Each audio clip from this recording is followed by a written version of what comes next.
Good morning, everyone. We're continuing here. BILVAVI, MISHKAN, EVNEH, defining what is kirva, what does it mean to be close to Hashem. Hadavar sheboyer lanu mikol hanal, that which becomes clear to us from everything we mentioned above.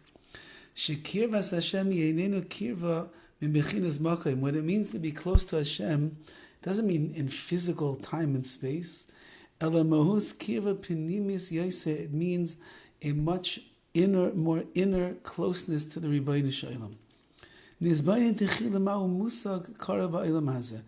try to understand what does it mean to be close to something here in this physical world. And then we'll try to understand deeper into the spiritual world, Kirvas Hashem, what exactly it means to be close to the Rabbi Shalom. Let's start with an example. A person is sitting in his house and he's talking on the phone. While he's in the midst of his conversation, one of his friends enters into the house. So the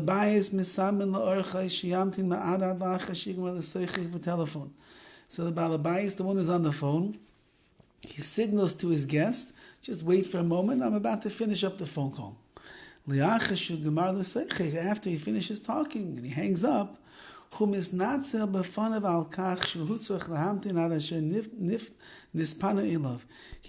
apologize to his guest. I'm sorry, I made you wait. I was just finishing up the phone call. And he says, I was talking to one of my relatives on the phone. Someone that is close to me, one of my relatives. So the guest asks, and who was that relative? Where does he live? He says his name is such and such. And again, this story is taking place in Eretz Yisrael, and he says that Karev, that relative of mine, he lives in Chutz La'aretz, he lives outside Eretz Yisrael, he's in New York, California, wherever he might be. So the guest is surprised, and he asks, if he lives outside of Eretz Yisrael, which is far away,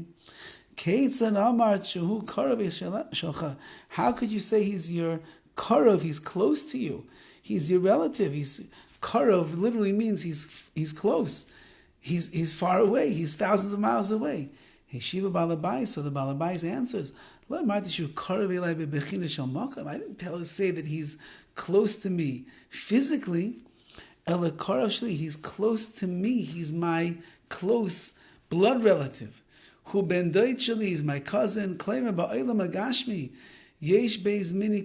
means that in the physical world, there are two types of closeness.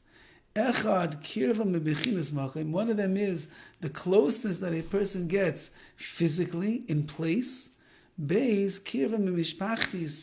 the second one is the closeness that one has in a family way. Of a ben, a father, a son, Dovid, an uncle, ben Dovid, a cousin. Hakirva Hazais, shall ben Dovid. This kirva that we're talking about in our case, the closeness, is talking about the cousin. Einenu biyachas l'makom klal, has nothing at all to do with the place where I'm located, or he's located. But rather, since that we are close within our family ties, therefore there is a inner connection that we have as a result of that.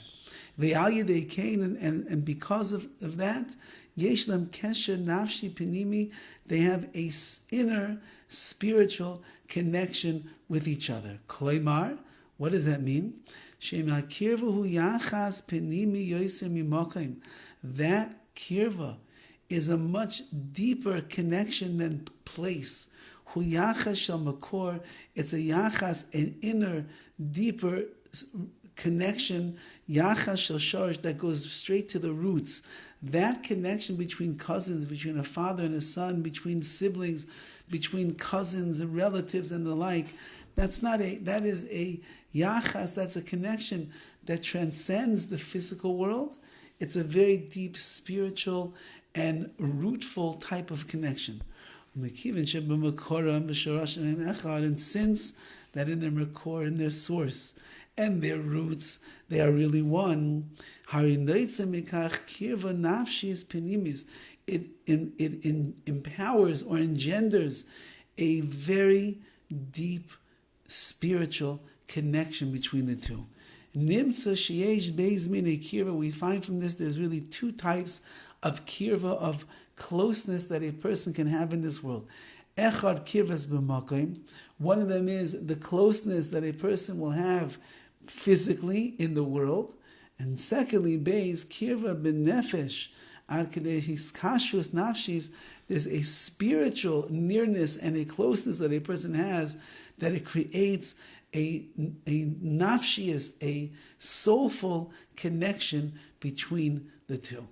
And these two things of kirva are what's going to clue us in to what does it mean, kirvas Elokim litayv, being close to Hashem is the ultimate good for a person. Have a wonderful day.